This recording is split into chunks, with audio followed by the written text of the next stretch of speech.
What is up, my Squirtleites? It is I, your king, welcoming you to my day-old leftovers take of the Nintendo Switch 2 Direct. Now, I know that everybody likes to get these videos out as quickly as possible, but one, that is an impossibility for me most of the time, and two, I like to let things marinate at least a little bit longer before I try to have any sort of opinion on a situation, just because it's better to, I think, take a step back and look at things before you immediately start judging them. And I wanted to kind of go over everything that was in the Switch Direct while just giving my thoughts on these sorts of things. I was going to include all of this in the Let's Talk that's going to be coming out later this weekend, but I decided against it because I feel like this is just better left as its own thing, which will then make for a shorter update video this weekend. But I'm going to go over absolutely everything that was covered in the Direct. I'm not going to go over everything extensively, of course, aside from really just the Switch 2 itself. I'm going to mostly skim over the games, and I'll mention some things here and there as we go, but I mostly want to take the time and talk about my thoughts on the console itself and what Nintendo is actually planning on doing with the console, all of their decisions that they made with it, the hardware, things of that nature. So if you've already heard this a bazillion times and don't want to hear it again, I guess you don't have to watch, but if you wouldn't mind another discussion video about the Switch based on the Direct, well, this is the place for that. So let's just jump right on into things. Now, I'm not going to go in the exact order of the Direct just yet because they led with a game rather than the actual hardware specs, but I want to start by discussing the actual console itself today. So right off the bat, there's a whole list of things that they announced for the Nintendo Switch 2. Some of these were announced in its initial reveal, like the magnetic Joy-Cons and whatnot, but for the most part, a lot of this is new information that I want to just go over as summarily as I can, but also I'm not going to do a full technical breakdown because obviously it's not like I have the console in my hands. This is just based off of what we know about the thing. So the first thing that they really wanted to emphasize was the new C button, which is basically just there for chat functionality. It has everything to do with their voice chat feature and video chat feature. And you say video chat, well, yes, that's because Nintendo is also selling a special camera that's actually going to be part of the Nintendo Switch 2's accessories line.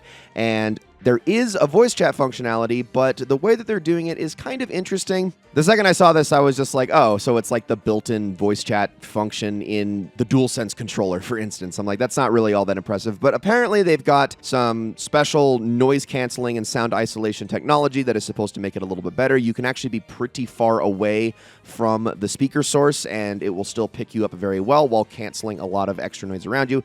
Obviously, it remains to be seen how well that actually works, but they really want to emphasize this voice chat while also giving you the option to video chat with your friends. So, you know, the conceit being that you can see their reactions in their faces when you're whooping their ass in Mario Kart. It makes sense. It's cute. It's a nice little social feature. It's not like it's groundbreaking or revolutionary in any way. The obvious gut reaction as soon as this was shown off is, oh good, Nintendo trying to lock everyone to their ecosystem again when Discord exists. Why do we need this? What is the point of this? And, you know, for the longest time, I would give Nintendo crap for things like that. Like, when they first revealed the way that they were going to be doing voice chat with their Nintendo Switch phone app, I thought that was the dumbest thing ever, but given the way things have been going these days and the constant enshittification of apps and technology, and, you know, the fact that Discord just kind of went public recently, maybe Nintendo actually might be onto something because they seem to just outlast absolutely every other stupid tech company that makes decisions like this. So who knows? Maybe someday there won't be another third-party option to go and chat with your friends and game with them. So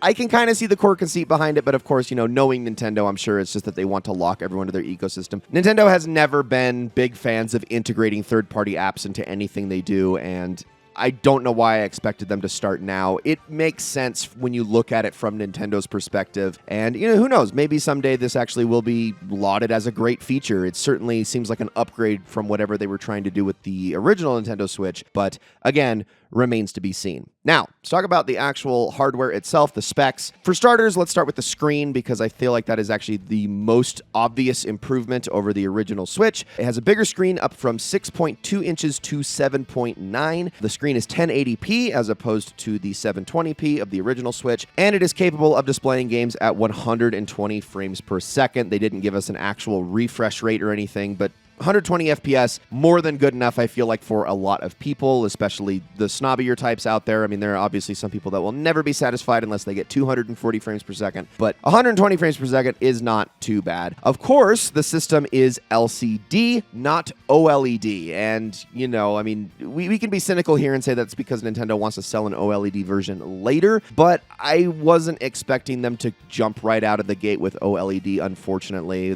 The PS Vita situation was too good to be true in that regard. That's just never going to happen initially, because obviously OLED is the perfect sort of thing that you can upsell people to later down the road. Plus, for most people, especially the kind of audience that Nintendo is targeting for the Switch, OLED is absolutely overkill. Those of us who are more snobbish about our games and care about the visual clarity a lot more are obviously going to be attracted to that more. But for your average consumer, aka probably 95% of the people that are actually going to be buying the Switch 2, they don't care. So, or at least they don't even know that they have a reason to care about the difference between the two. So I can understand why Nintendo would make this decision, but it is probably going to be there somewhere down the line. And then, of course, the screen also supports HDR. This is also something that is built into the dock functionality, but we'll get into that in a second. Now, something that Nintendo said very carefully, and they even later posted a compatibility list on their website for, is the phrase supports compatible Nintendo Switch games. Okay, that was a big deal. Is the Nintendo Switch 2 going to be backwards compatible to the Switch 1?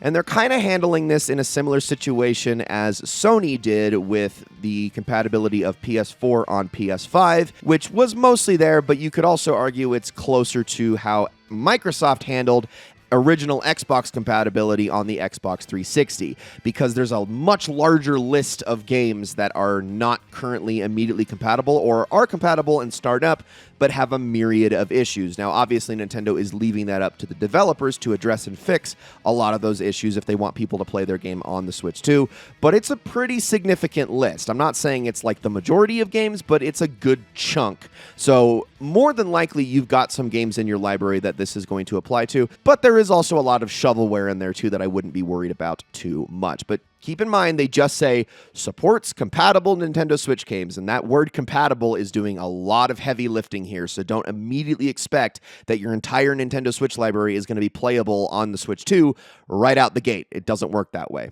Next is the internal storage, which is obviously a gigantic step up from the Switch 1, which didn't that thing only have like 32 gigabytes of internal storage or something like that? Yeah, this time around it's 256 gigabytes, which is a massive improvement. It's still not perfect, but that's more than baseline. I mean, even look at something like the Steam Deck, which the lowest that you can get for that is 64 gigabytes. So 256 gigabytes isn't too bad. I think that's actually a pretty, in fact, more than reasonable enough ask for a baseline standard for the internal storage of this thing. However, this is where the external storage, or the extra storage, gets a little bit more complicated. So obviously the Switch supported micro SD cards, and this system does too, but only express micro SD cards. And if you don't know the difference between them, they just have faster read-write speeds.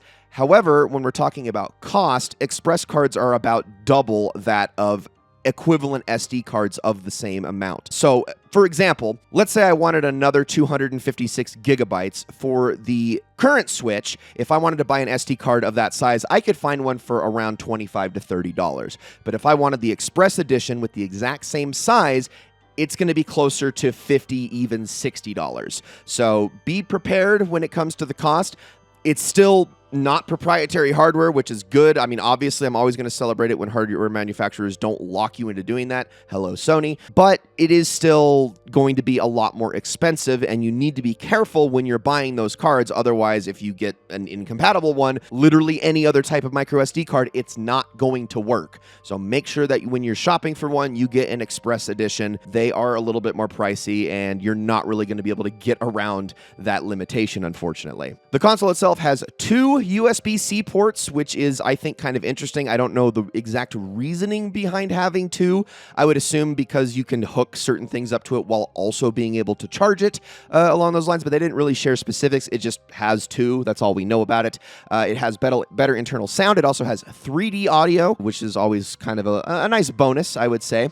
It has a much better stand than the original Switch, but I mean, anything was better than the stand on the original Switch. That was a cruel joke of a kickstand, and on most used Switches, I found that people had broken it off pretty early on in their lifespan. So thank God that they improved that. The system is the exact same thickness as the original Switch, so if you were worried about it being too clunky, too chunky, too huge in your hands, I know people do have concerns about those sorts of things because when you look at a lot of the PC handhelds like the ROG Ally, like the Lenovo Legion Go, like the Steam Deck, they are chonky because there's a lot of internals going on in there, a lot of hardware in there. Do not fret. Besides the additional screen size and the slightly larger Joy-Cons, it is the exact same thickness as the original Switch.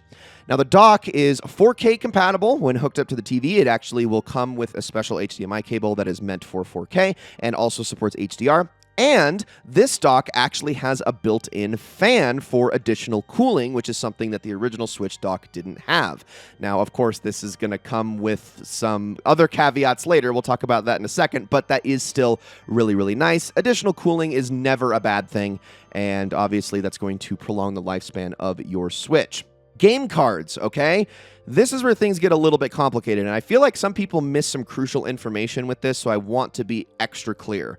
Now, these game cards are meant for faster read-write speeds, just like, well, I guess just read speeds, because you're obviously not writing anything to these, but faster read speeds than the original Switch cards, but they are shaped the exact same, and to differentiate them, they are colored red as opposed to black. However, physical game cards are not actually physical. They're doing the thing that every single sole physical collector hates, and these are basically just DRM cards. You stick them in your Switch, and then it actually downloads the content. It's basically just a license or a key telling you that you have the game, but once you plug it in the Switch, it then has to download the information. So if you were wondering or hoping that these were going to allow you to continue having an all-physical library, it's not really there anymore. I'm sorry. That's just what companies are doing nowadays. Nintendo is no different. You are essentially getting the equivalent of PC games that you buy quote-unquote physically that just make you download the version from Steam. It's the exact same thing, and there's another problem with it that we'll get into a little bit later.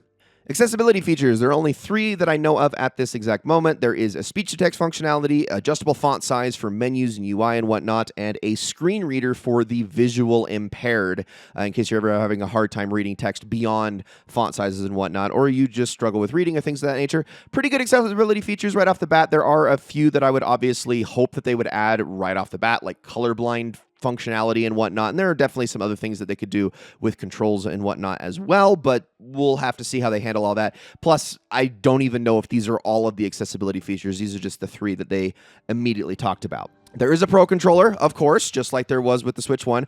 I know I'm going to need that because the Joy-Cons, even slightly bigger, are probably still going to be a cruel joke in my massive, meaty hands, so I'm very grateful for that. It's going to obviously have the C button added to it, and this is going to retail at $80.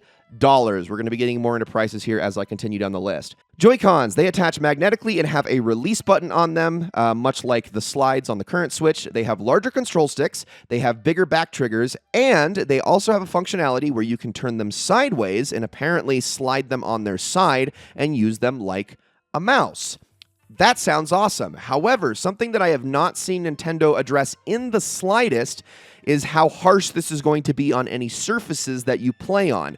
Let's say you're taking these Joy-Cons and sliding them across a table. Is it going to cause scratches? Are you going to need a mouse pad? I saw nothing about a mouse pad. I mean, obviously we know that the sides are magnetic, but do we know that they are in any way scratch resistant, or do they slide very nicely? We don't know. We don't know anything about that, so that is something to keep in mind.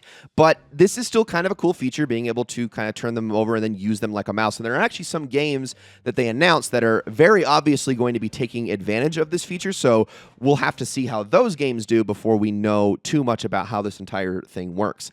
Now, the Joy-Cons are going to be $90. So you heard it right, with both the Pro Controller and the Joy-Cons, they are $10 more expensive than the equivalents for the original Nintendo Switch. We talked before about the voice and video chat. There is a Nintendo Switch camera that is going to be $50. It is just kind of a little camera that goes up on a tripod. It's going to be used for exactly that. I'm assuming it has like a nice little helpful setup guide and whatnot, so you can like put it next to the docked Switch and then zoom it into wherever you're going to be sitting and whatnot. And then there are other accessories as well, including a charging grip for $35, so not too dissimilar from the one that you could slide the Switch One Joy-Cons into. There is a strap for $13. You can get a pair of Joy-Con wheels for racing games like Mario Kart for $20. $20 for the two, I should say, not just for one. The dock is $110 this time around. So I mentioned before that there is a fan built into this that obviously factors into the increased cost on this thing, but I still think that that is a pretty steep jump. There is also a carrying case and screen protector for $35, an all-in-one carrying case for $80, and if you ever need to get an extra AC adapter for whatever reason, that is $30. In the box, when you buy the system, it is going to have the console, a pair of Joy-Cons, grips for them, straps, the dock, the 4K compatible HDMI cable, the AC adapter, and this is one thing that was, I believe, not in the original Switch box, is an extra USB-C charging cable for, like, let's say you need to actually charge the console remotely for whatever reason, but want to hook it up to a USB port or for charging your controllers. That's it. That is all of the hardware specs. That is what the Switch 2 is going to be like, and it is going to be launching on June 5th. Now, I have not said the actual price of the system yet, and that is because Nintendo themselves did not include the price of the system in the Direct. They later posted it on their My Nintendo website, so you could go pre-register and check it out a little bit later. I'm going to talk about the price of the actual system at the end of this video myself, just because that's kind of in the spirit of what they did, but I promise I will mention it because we are going to have a little bit of a talk about that at the end. Now, I also want to talk about one other thing, which was announced in here that was called Game Share, and it almost sounded too good to be true for a lot of people who don't understand how this stuff works, because Nintendo is Nintendo and they love to make a lot of limitations for no reason, but they also don't want to make this too obviously good. A lot of people were instantly under the assumption that Game Share was going to allow them to buy games, like a single game, and share it amongst all of their friends, and they'd all be able to play it on equal footing. No, that is not what Game Share is. Firstly, it's only for compatible games that they are going to announce as they roll the feature out, and as of launch, the only game this is going to work for is a Nintendo Switch 1 title called Clubhouse 51 Games. These are just basically a whole hodgepodge of little board games and whatnot that you were able to play that came out, I think, back in 2021, 2022, around that. It might have actually been 2020. I forget how long ago that came out. But that is the only compatible game right off the bat. Yes, it does allow you to share the game amongst your friends, but it's only in certain circumstances. It is basically the equivalent of, on the Nintendo DS back in the day, on those few games that allowed you to play local multiplayer like Mario Kart DS or Mario Party DS, and you could match up for basically a limited multiplayer experience on the one game cartridge. This is the same thing, and I will say right off the bat, they've only announced this for Switch 1 games, not Switch 2 games. So some of the ones they showed were like Super Mario 3D World and Super Mario Odyssey. However, that's going to work. This is not expected or anticipated for something like Mario Kart World, which was the big feature launch title that they showed right at the top of the Direct. So keep that in mind. This is not... I know it sounds too good to be true. That's because it is. It is not this amazing feature where one person can buy a $60, $70, $80 game and they and three of their friends have equal access to that game. It's not that way. If it sounds too good to be true, it almost always is. Okay, wanted to clarify that really quickly. Now, let's jump on into the games, and I'm going to hurry through this section a little bit faster. The only ones I'm going to really dwell on are a couple of the first-party titles. The first one is obviously Mario Kart World. This is the first Mario Kart released since Mario Kart 8, and I know a lot of people will say, oh, since Mario Kart Deluxe on the Nintendo Switch in 2017. No, this is the first one since Mario Kart 8, period, which released back in, what is it, what was it? Oh my gosh, was it 2014? Yeah, 2014. So our first Mario Kart game, main series Mario Kart game, I should say, not counting the mobile one, Mario Kart World Tour. First one in 11 years. That's insane. This is going to be an open world take on Mario Kart. You're going to be able to actually drive between the tracks, explore the maps and whatnot with your friends. Races can be up to 24 players, and it is a launch title. However, this game is priced at $80 digitally and $90 physically. I want to remind you that the cartridges are not actually physical editions. They are just a key for which you can download the game. So if you want to fork over an extra $10, all you get is a nice shiny piece of plastic. That's it.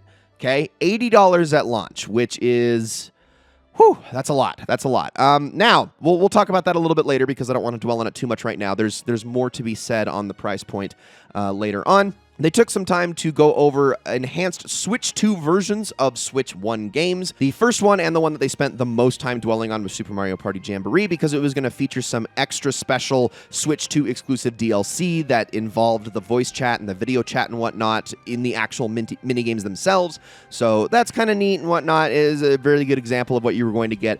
It's going to have a full retail release of the Switch 2 version, which will include the DLC, but you can also buy an upgrade pack if you already own the Switch 1 version. I don't think we have any idea as to how much that is going to cost, but we do know that it is purchasable, as are all of the other enhanced Switch 2 versions, like the Kirby and the Forgotten Land enhanced version, which does come with some extra DLC. There's also Breath of the Wild and Tears of the Kingdom enhanced versions, although these are just performance enhancements. They were very cheeky in showing gameplay footage of some of the most notorious low FPS areas from those games on the Switch 1 running seamlessly on the Switch 2 with no frame drops whatsoever. And there is also an announced Switch 2 version for Pokemon Legends ZA. Same thing, enhancements, better frame rates, better resolution, etc., etc.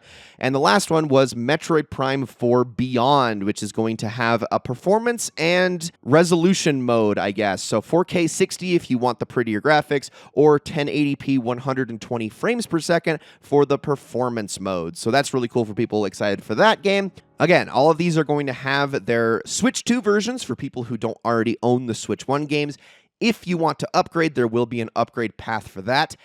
And if you are a Nintendo Switch Online member with the expansion pack, not just a base member, but with the expansion pack, on a couple of these instances, I believe specifically the ones that don't include extra content, so not Forgotten Land, not Super Mario Party, I'm talking Breath of the Wild, Tears of the Kingdom, Legends ZA, these will actually have free upgrade paths for you if you already own the game on Switch 1, but again, only if you are a Switch Online member with the expansion pack. So that is pretty much the only free upgrade path if you are already investing that heavily into the Nintendo ecosystem.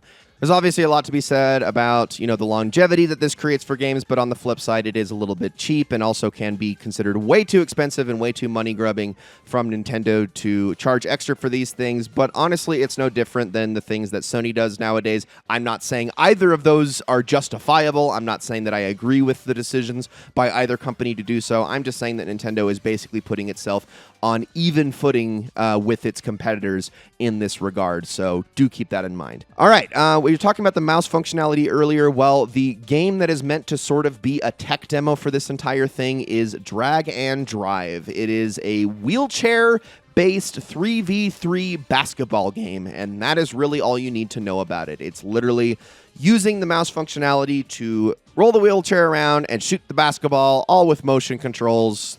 That's it. It's a tech demo game, basically. It's giving, with, I would say, less color, but it's still giving, like, ARMS vibes in a lot of ways, in that it's meant to be very gimmicky while also showing off a lot of the purported enhanced functionality with the system. So it's there, and this is probably going to be the game that makes or breaks the mouse functionality beyond anything else right off of the bat, barring Nintendo improving it later down the line. Now, okay, I did actually technically skip over one game up to this point, and that is the Nintendo Switch Welcome Tour that they announced during their hardware demonstration. This is a paid-for digital game that allows you to, quote-unquote, walk around the internals of the Nintendo Switch. I don't think that they announced a price for this, although a lot of people have been joking that it is going to be $60. I don't think it's going to be that much, but it is still something they're charging for, which is honestly ridiculous. I mean, in a world where Astro's Playroom was a pack-in game for the PS5, I don't see why this wouldn't be. It just makes way too much sense to have a game that is entirely integrated into the hardware of the Switch and all about showing you everything your Switch is capable of. It just makes sense to make that a live pack-in demo. Like, why wouldn't you do that? Especially from the same company that did make Nintendo Land a pack-in game for the Nintendo Wii U. I mean, I just think that's absolutely ridiculous. I don't know who is going to be buying this for any amount of money unless it's like maybe $1 or $2. Some people might just drop it just to check it out, but it just seems absurd to me that they would charge any amount of money for this. But again, this is kind of going with the philosophy of Nintendo this entire Direct and this generation, which again we'll get into a little bit more later. But now let's move on to many of the announced third-party games. Most of these are games that are either already announced for other consoles or games that have already existed on other consoles for a very long time, but were never able to come to the original Switch due to hardware limitations. Many of these are heavy hitters, and I'm just going to kind of go over them as quickly as I possibly can. The first one shown off, obviously the one that was supposed to get everyone's attention, was Elden Ring. Then they announced that Hades 2 was coming to Switch, but not in its early access form. It was going to be the full and final release. Street Fighter 6, Split Fiction from Hazelight Studios, Demon X Machina Titanic Scion, which is a new game. EA announced that they were going to be bringing Madden and EA Sports FC. And I should also mention that 2K announced WWE 2K and NBA 2K, although this was actually in the second series of rapid-fire announcements for third-party games later on in the Direct, but I figured I'd just bundle all the sports games together. Hogwarts Legacy, Tony Hawk's Pro Skater 3 and 4, which isn't technically out yet, Hitman World of Assassination, which is just Hitman 1 through 3, and from the same studio, a James Bond game that is currently just titled Project 007, Bravely Default Flying Fairy, which is an HD remastered version of Bravely Default for the 3DS, but I think with a little bit of additional content, and then Yakuza 0 Director's Cut. Now, I'm sure a lot of these are, like I said, a lot of these are already on other systems. They're already available on PC, but there are a couple of these that are obviously new. The Hades 2 full release is obviously going to be coming out at the same time for all other systems. Yakuza 0 Director's Cut is a brand new thing, and that's not necessarily Switch exclusive, but it is the first Yakuza title for the Switch. I think it's the first RGG title, period. I could actually be wrong about that. I think maybe some of the other Yakuza remasters might have gotten Switch experiences, but I don't know. Don't quote me on that. I'm not an RGG expert like a whole lot of other people. But those were all of the first, or at least the first set of third-party games that were announced. A lot of the big names, a lot of the heavy hitters. Then we got a reveal of Hyrule Warriors Age of Imprisonment. This is set during the time that Zelda spends most of Tears of the Kingdom in, with a bunch of new characters, but it is, of course, a Hyrule Warriors game from Koei Tecmo. If you're not into the Hyrule Warriors games, you probably already know whether or not you're going to like this. Personally, I actually like these games a lot. I was a big fan of both the first one and Age of Calamity, so I'm definitely looking forward to this one myself. Then they jumped into the Nintendo Switch Online expansion pack, which is, of course, as was rumored time and time again, expected time and time again, we are finally getting GameCube games for this service. Now, initially, the second this segment started, I was kind of dumbstruck because the first game they decided to show off for this is The Legend of Zelda Wind Waker. And all I can think is, in a world where Wind Waker has gotten an HD re-release that is better than the original in every single way, why would you not just bring that to current systems and make that purchasable for everybody rather than hawking this on your Switch Online service? That's almost a slap in the face. I don't know why they're doing that. Now, it goes uphill from here, but I feel like that was probably the dumbest way they could have led this announcement. However, they then went on to Soul Calibur 2, which was obviously a huge success for the GameCube. That version of Soul Calibur 2 is the most popular version. And then there is, of course, F-Zero GX, which, oh my god, F-Zero in 2025. I mean, I know it's still the most recently released F-Zero game outside of arcade cabinet releases, so I'm just happy to see it exists again. And, of course, this is going to be compatible with Switch Online's multiplayer functionality, so you will be able to play this with friends online. That's pretty cool. They then showed a few games that are going to be available a little bit later, and this is where I actually have to applaud Nintendo. So, Super Mario Sunshine, Super Mario Strikers, and Luigi's Mansion are some of the heavy hitters that they announced, but the rest of the games that they showed in this lineup are not what I would call heavy hitters. They are Chibi Robo, Pokemon Colosseum, Pokemon XD Gale of Darkness, and Fire Emblem Path of Radiance. Now, the reason I applaud Nintendo for showing these games so quickly is that these are some of the most prohibitively expensive games in game collecting circles for the Nintendo GameCube. All of these games command prices of well over $100 nowadays. I mean, GameCube games in general are ridiculously expensive, but specifically games like Chibi Robo and Gale of Darkness and Fire Emblem are infamous for how expensive they are, and even were prohibitively expensive long before the game collecting bubble expanded to unreasonable sizes back during the pandemic. So really good on them for showing those ones off right off the bat. Hopefully those do actually affect the used games market a little bit. I will say, I know a lot of people have this take whenever this happens. Generally, it doesn't, actually, because the game collecting market doesn't really care about availability of the game. If it did, then emulators would just destroy the game collecting market and none of this would actually matter. But they generally don't care about that. All they care about is the physical piece of media, the actual disc and box and manual inside, none of which really gets affected by announcements like this. So for those who are hoping that this is going to affect that in some way, it probably won't. But what is good is that this is allowing more people to actually access these games, when for people that are afraid to go anywhere near emulation or things of that nature, they never would otherwise. Especially because games like Chibi Robo and Path of Radiance are excellent games, and the Pokemon games are fine. They're also announcing a GameCube controller that will be available exclusively to NSO members, much in the same way that they did with the Nintendo 64 controller. I am actually, personally, as a big Smash Bros. Melee fan, happy to see that more GameCube controllers are going to be circulating in the market. Hopefully these will be very easily compatible with other forms of hardware and whatnot, but I digress. That is more just a personal anecdote. And I do hope that this GameCube controller feels closer to the way the GameCube controller is meant to feel than the Super Smash Bros. Ultimate GameCube controllers that came out several years back. Those were much more shoddily put together, and I did not like the stick tension on those things, so hopefully these Nintendo Switch Online versions feel a little bit better in the hands and feel a little bit better to use, because when used correctly, I think the GameCube controller is one of the best controllers ever made. It's just not obviously on equal footing for every type of video game out there. All right, then they jumped into more third-party games. We got the announcement of Deltarune for the Switch, but with it is coming Chapters 3 and 4, which people have been waiting for forever, so that's kind of a huge deal. It's going to be the final 2 chapters of Deltarune, when I think the last chapter came out in 2021, I believe. So that's a big deal. That's very exciting. Borderlands 4 has been confirmed for the Switch 2. Civilization 7, that is probably the other game that you're going to want to watch very keenly if you're worried about that mouse functionality for the Joy-Cons. A new game called Survival Kids, as well as Enter the Gungeon 2, and Star Seeker, which is a game in the Astroneer series. It's called Star Seeker Astroneer Expeditions. Looks like a multiplayer take on the whole thing. Cyberpunk 2077, which I will be highly, highly interested to see how they downscaled that game so far to make this work on the Switch 2 above 15 frames per second. So that's going to be interesting. And then, hilariously, even though Square Enix already had a block earlier in the stream with its Bravely Default announcement, they came back again to announce what I was expecting to actually see, and that was Final Fantasy VII Remake Intergrade, which is the improved version of the original Final Fantasy VII Remake, the same kind that you would see on the PS5, for instance.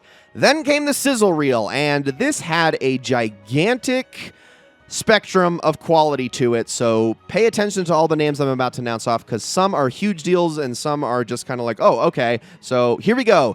Kunitsugami Path of the Goddess, Hollow Knight Silksong, Story of Seasons Grand Bazaar, Goodnight Universe, 2 Point Museum, Wild Hearts S, Witchbrook, Puyo Puyo Tetris 2S, Rune Factory, Guardians of Azuma, Marvel Cosmic Invasion, Star Wars Outlaws, Nobunaga's Ambition Awakening Complete Edition, Fast Fusion, Shadow Labyrinth, Raidou Remastered, The Mystery of the Soulless Army, No Sleep for Kaname Date, I think, from AI The Somnium Files, Reanimal, Fortnite, Ridge Racer, but the original Ridge Racer in Arcade Classics form, Professor Layton and the New World of Steam, Tamagotchi Plaza, and Human Fall Flat 2. So a bunch of games that we already know about, like Star Wars Outlaws and Witchbrook, which looks cute, don't get me wrong, 2 Point Museum, Wild Hearts, which actually I'm very happy to see that, because that is a game that absolutely deserves better than it got. That game was horribly marred by its technical performance when it originally launched, but maybe the Switch 2 can give it a new lease on life, because buried under the technical issues is a very good game. So if they've gotten it running really well on this system, it actually might pop off. But then, of course, we have Silksong just casually dropped in there, which, I mean, they still didn't give any specific details on it, but I know that Silksong fans are craving for any sort of news so badly that most of them have developed early onset schizophrenia, so I apologize to all of them for having to wait so long, but it has been confirmed at least that it will be 2025. And then after this sizzle reel came to an end, there was this last game, which is called The Duskbloods, and it is from From Software, and it is basically Bloodborne without the copyright infringement. I mean, yes, there are some other extra things, but it's very clear that Miyazaki really wanted to make a game that has a lot of Bloodborne-esque elements. He really wants to continue with the series, but for whatever reason, he just can't. So he's doing a lot of stuff with similar imagery, similar art direction. There's obviously more of a vampire element to this game because it seems like you can actually suck the blood/soul from some of the creatures that you defeat in this game, but otherwise it is true to form, awesome FromSoft goodness, directed by Hidetaka Miyazaki himself, and it is exclusive to Nintendo Switch 2, and I already know that that's got a lot of dedicated hardcore gamers freaking out and losing their minds over, so that was a pretty big deal. Then there were 2 more first-party games that were announced to close off the stream. The first one was the one I was personally way more excited for, and I will admit, when I saw Kirby dropping in with that sound effect, just because I know he likes to use him in that way, my initial thought was, oh, we actually are getting another Smash game. And then the boosters latched on to the Warp Star, and I was... Honestly, this is probably the one time in the Direct where I personally geeked out, and that was the announcement of Kirby Air Riders. That's right, Masahiro Sakurai himself is directing this game, and they are going back to the Kirby Air Ride series, which I think is hilarious because back when Kirby Air Ride first came out, it directly competed with Mario Kart Double Dash.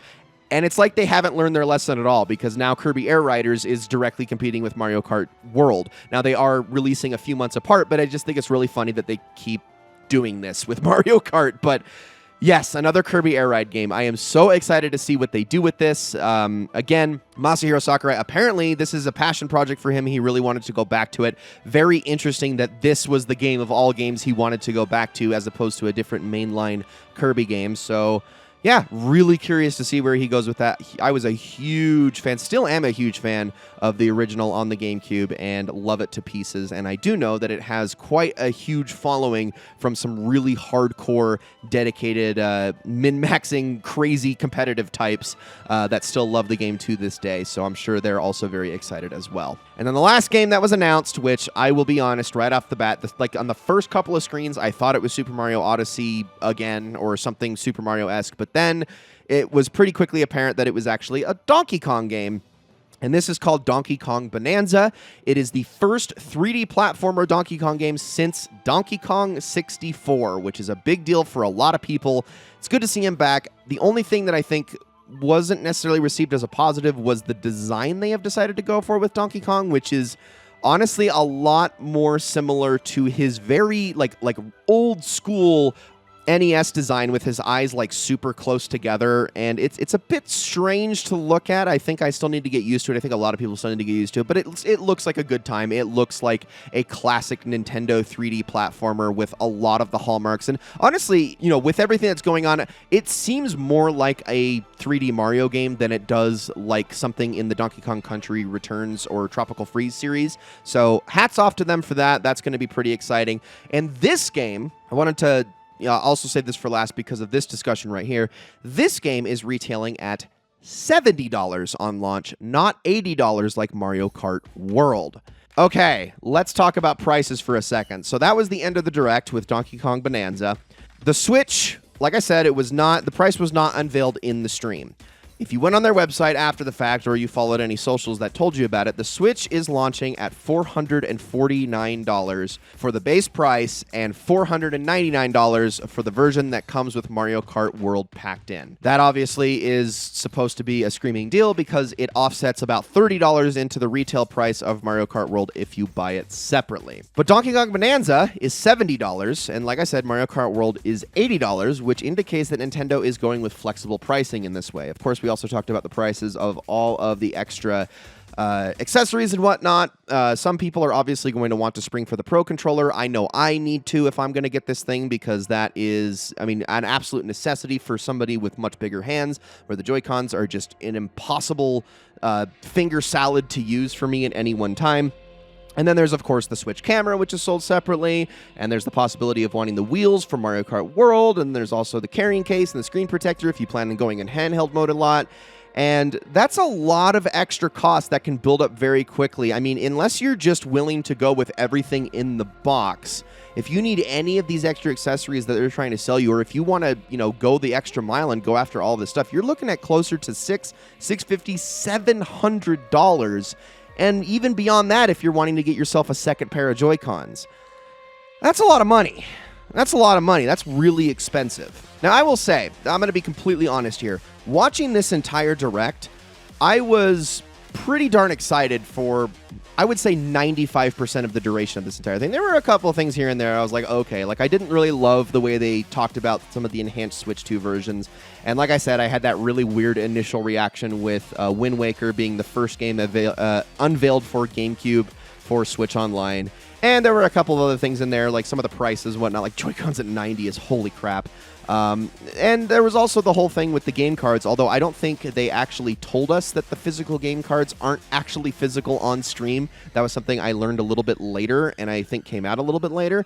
And then, the whole chat functionality, it just seemed like they were really overblowing a very obvious, simple feature in much the way that Nintendo does constantly. A good example of this is actually in the last Direct, where they talked about the game transfer system that they were adding, which sounded like a really nice thing, but when you actually think about it, for anybody that does have multiple systems in their household, that's actually a downgrade in almost every single way, because now it forces you into the same ecosystem, so you can't have separate saves across games if you connect them in any way on an account-wide basis, and that can cause problems as well. You need to actually set up separate accounts for separate games if you want to have separate saves, and that's going to really mess up a lot of family accounts and mess up things for a lot of people who have more than one person in the house playing the same game on separate systems. So that's kind of dumb, but then of course the way Nintendo, they explain it in a way that it's like, oh, this actually doesn't seem so bad, but they're very good about doing that for a lot of people. A lot of people fall for those tricks because Nintendo comes off as so consumer friendly when they're actually being anything but. And I'm wise to that at this point. I've been catching onto that stuff pretty much ever since their Wii U days.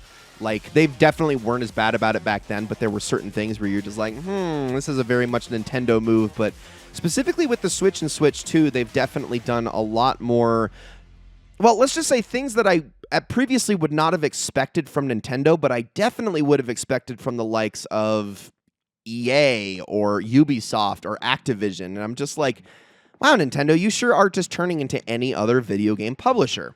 But that is all to say that watching this entire Direct, I didn't get that feeling too much. Not nearly as much as I was expecting to as I was watching the entire thing.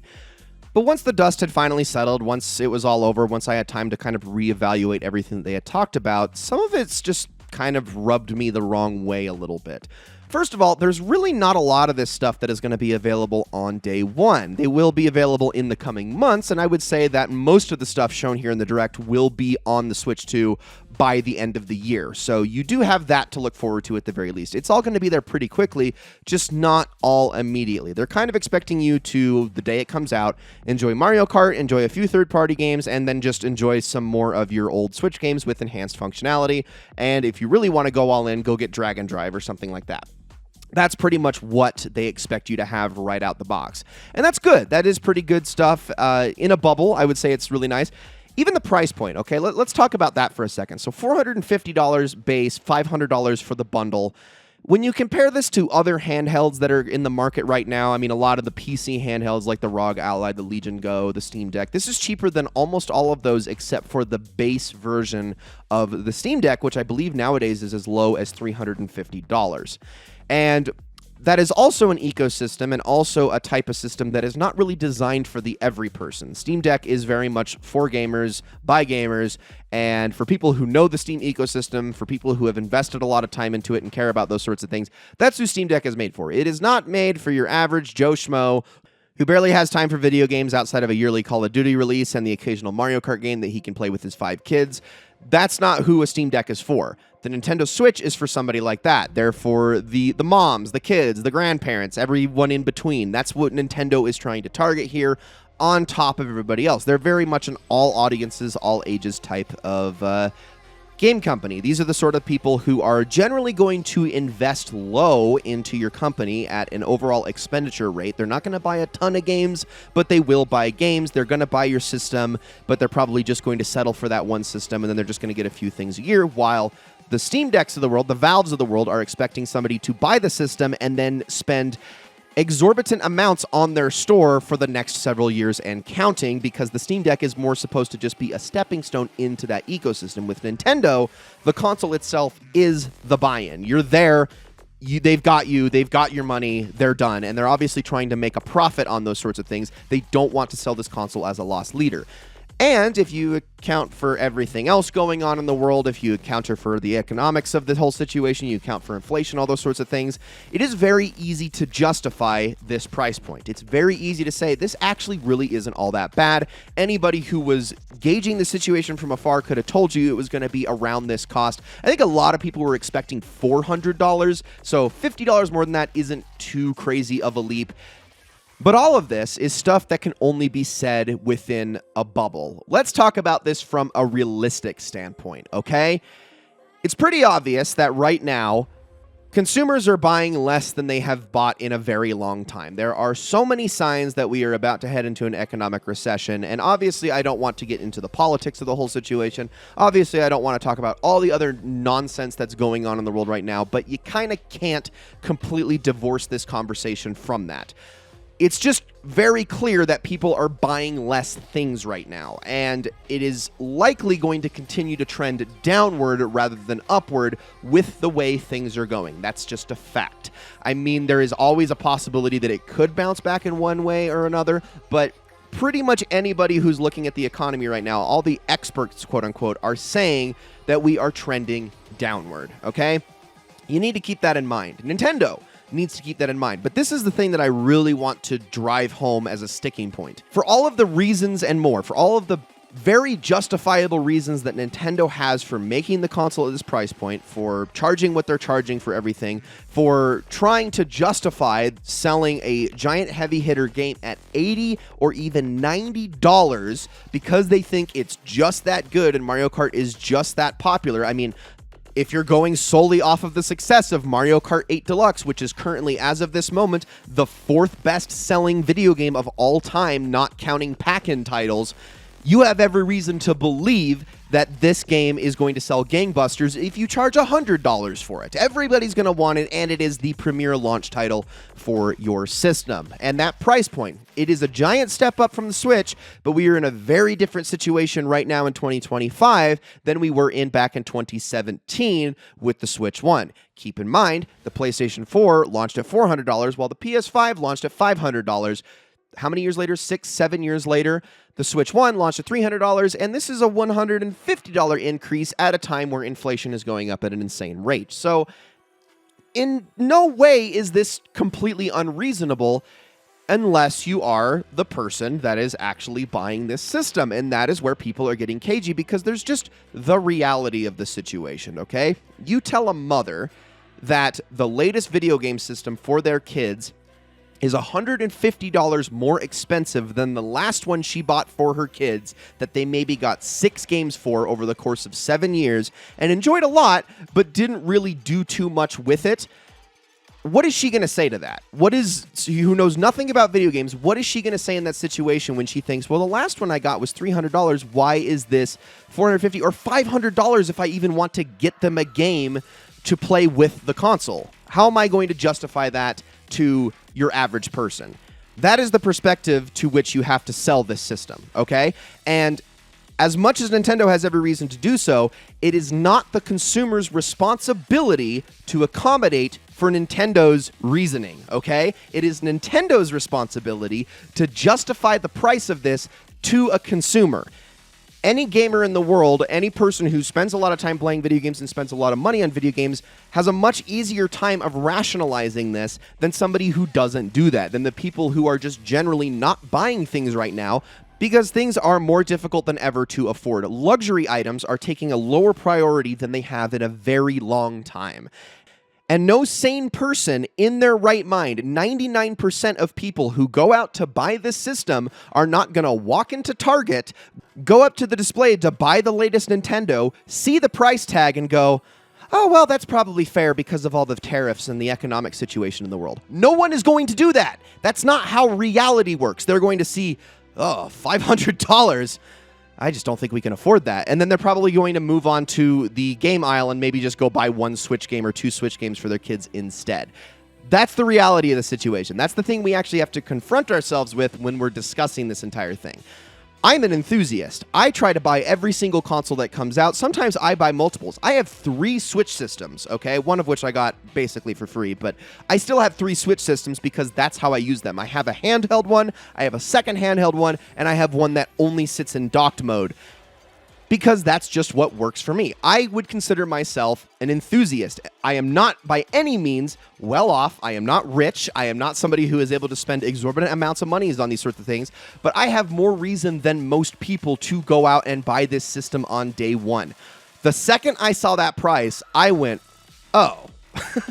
It gave me a lot of pause the second I saw that price point, because I was like, yeah, I can justify $500 because I want the system, but I'm having to think about all of the extra costs beyond that, all the games that I'm going to want for this system, all the other things I'm going to need to essentially buy into this system at the level that I actually want to, and suddenly that number is another $200-300 higher than $500, and all of a sudden I'm like, maybe that isn't in the cards after all. Maybe that isn't something I can actually afford. Maybe this is something I do need to wait on. I need to save more. I need to give it time before I can just jump right on into it. And I worry about how this is going to go right off the bat. I know this is going to be a very popular system, but I get a really strong feeling that this system is not going to launch nearly as strongly as the Switch 1 did. In fact, I've seen already some people float the situation that this might end up like the 3DS launch, where it launches one way and then they roll back a lot of the things that they initially started with and drop the price right off the bat to try to combat the whole situation,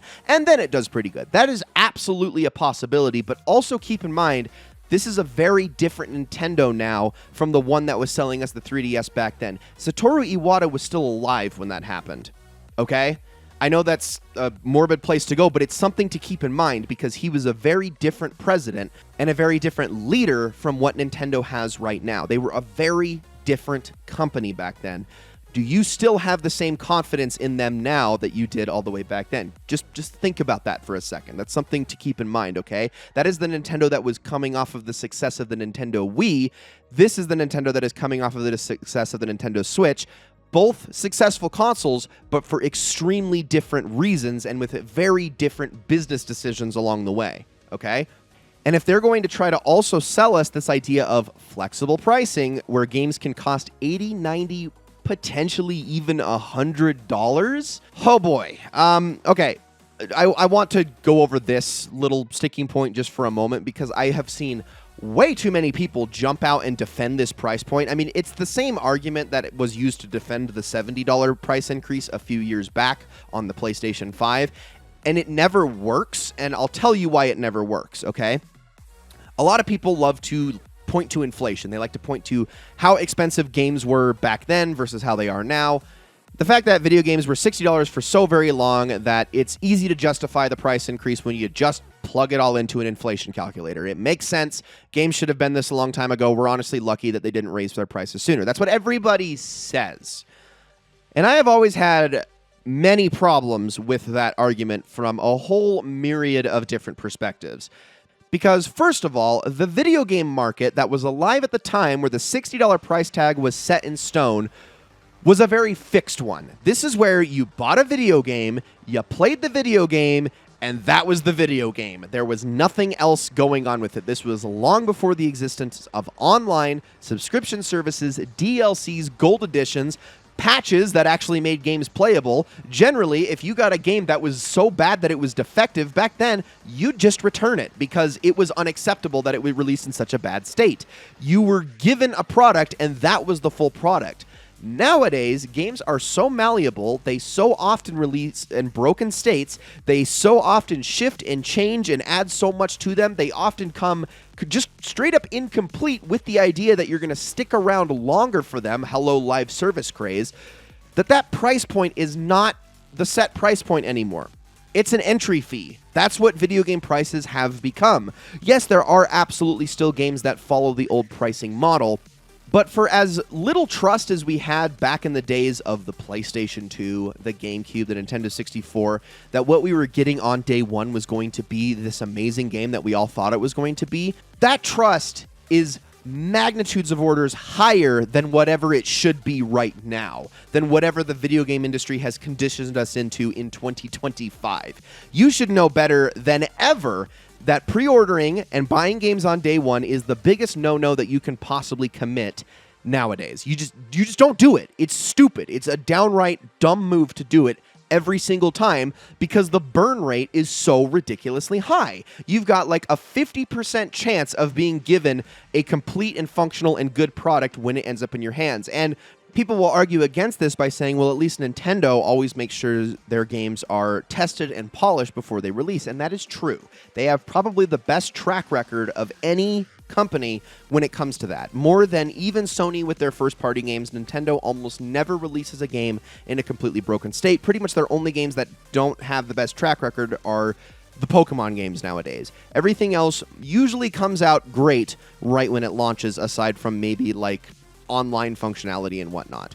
In fact, I would be willing to accept the argument that Mario Kart probably is the most acceptable game to demand this price point of anything else Nintendo could release outside of the next mainline Zelda or Mario game. I would, in fact, totally agree with you on that, but I still don't like it. And you want to know why? It's because of the precedent it sets. When Sony decided to kick off the whole $70 price point thing with the PlayStation 5 games, it gave everyone else carte blanche to do the same things. And before the PlayStation 5 has even been over and done with, we were already talking about games possibly going up to $80, $90. There has been rumors that GTA 6 is going to command $100 when it launches. All of that started because of the initial $70 game release. And Nintendo right here is basically telling other game studios, hey, if we can get away with it, you can get away with it too. Because the game industry doesn't learn. It also just doesn't care about quality. The game industry is probably the most notorious industry in the world for looking at the success of others and thinking that they can directly copy that success with absolutely no justification for believing that whatsoever. I mean, how many video game companies saw the success of Call of Duty and decided, oh, we just need to make modern military shooters and then we'll get the same money as Call of Duty? It didn't work, but how many of them thought that? Well, you would think they learned from that mistake because then look at the live service craze. How many of them saw live services and go, wow, those make a lot of money. Let's release our own live service without it being the same quality or giving people the same reason to stick around and see if it makes the same amount of money. It didn't, but that's because the game industry doesn't learn from these mistakes. There will be absolute trash fire AAA video games within the next few years that are going to release at an $80, $90, or $100 price point that are going to be in no way deserving of that price point, that are also going to ask for a subscription. They're going to have a battle pass. They're going to have extra DLC. They're going to have a season pass. They're going to have gold editions and ultimate editions that are going to go into the $120 and $150 ranges, and all they're going to be able to offer is just all the DLC and like a digital art book. And that's it. And you're going to see that more and more because of the precedent that this sets. That is the real problem that I have with this. I'm not saying that Mario Kart World isn't going to be deserving of this price point. It probably is. Probably more than most other games can be. In fact, with all of the extra functionality and what is likely going to be a pretty heavy server load on Nintendo, given the fact that you're going to be allowed to do 24-player races. I don't know how that infrastructure is all going to work, but this is definitely the most ambitious online multiplayer thing Nintendo has ever done. Given all of that, there is probably plenty of reason to make this game $80. But it doesn't matter what game does it, it only matters that it has happened. Even Tears of the Kingdom, for as amazing as that game was, still caused a big stink when it was $70, but it was okay by that point because it had already become the norm. Now Nintendo is setting up a new norm, and that's not going to be good for the rest of us. That's not good for the paying customer. That's not good for the consumer. And I really worry that this is going to have some knock-on effects down the road that are not going to be very pretty. I mean, when it comes to the game industry, they never are, but Nintendo still kind of gets mud on their face in this situation because there's also these little things here and there where they've showed some greed with some of the decisions that they made with things like the enhanced Switch versions also costing extra money. I mean, having to buy in to upgrade the version of the game that you already got just doesn't look good to your average paying customer, especially when they already see that you're charging so much for games. Not to mention the very much unstated fact that is almost guaranteed to happen, that the Switch Online expansion pack is likely going to increase in cost with the addition of GameCube games. It happened with Nintendo 64 games. You bet your ass it's going to happen again with GameCube games. Every time they make a big addition to this service, it goes up in cost. It doesn't do it immediately, but it usually does within a few months. So I would highly expect that to be announced probably around September or October, usually when they do their last Nintendo Direct of the year, or their last mainline one, which is usually around that time as they kind of head into the holidays and just hunker down and see how that all goes down. So it's very possible that this is going to happen as well. And I think it is just important more than anything else to be cognizant of everything that is going on, to see that this could get very ugly, and maybe if not for Nintendo, it will just get ugly for the rest of us. But I get the feeling Nintendo has made a lot of misfires here. I'm usually a lot harsher on Nintendo than this, I should clarify, especially if you've ever watched my past breakdowns of things that they've done. I'm actually pretty darn critical of these guys because I feel like they have low-key had probably one of the worst downward spirals of any company over the last decade. Not saying that they are worse than a lot of those companies, it's just that for many, many years, Nintendo stood head and shoulders above the rest of the competition in a lot of their business decisions and a lot of their practices, aside from the odd weird thing that they would do here and there. But more than anyone else, given where they came from and where they are now, I feel like they have had the largest fall from grace from a business standpoint, in that they are right there in the thick of it with some of the uglier video game companies. Maybe not the worst of the worst, but they definitely do a lot of things that really make you side-eye them. And this right here, this presentation was largely a huge positive for me. I think most of the stuff in here was excellent. In fact, barring the price point, I would say it was like 95% perfect. Very, very good. Exceeded my expectations in almost every single way. But when I tip the scales, when I stack all of the pricing on one side of the scale and everything else in this Direct on the other side of the scale, I just can't help but see a scale that is equally balanced, and one so finely balanced that it really wouldn't take very much to tip the scale in the other direction, depending on what they do. So this is something I'm going to be watching for. This is something that I would advise everybody pay attention to, and this is my major criticism of this entire situation. But I didn't want this to come off as extremely negative, because there are obviously a lot of things good here, a lot of exciting things. I think more than anything, watching this Direct, it was probably the first time in, I can't remember how long, where I was watching a presentation and I was just like, oh, I'm just being excited about a new video game console for once. Not a platform, not an ecosystem, not a service, none of those sorts of things. This is just a video game console. And I feel like I haven't had hype for that since, I mean, I can't even say the PS4 because that was so cynically business motivated. I would honestly say the last time I felt this sort of excitement was with the Wii U announcement, and that, of course, ended up being a dud. But it's just like, it feels like it's been that long since I have watched an announcement of anything and been like, oh my gosh, more video games. Oh my gosh, more things to play with. Like, it was like that childhood wonderment and awe that we almost never get anymore, especially with how cynical you can find yourself getting as you get older in regards to these sorts of things. So I was definitely very pleasantly surprised, but I can't help but have my reservations. There are just too many things here that it's just like, I don't know, Nintendo. I really feel like you're shooting yourself in the foot in some ways, and I really feel like a lot of people are underestimating how bad of a decision some of these sorts of things are.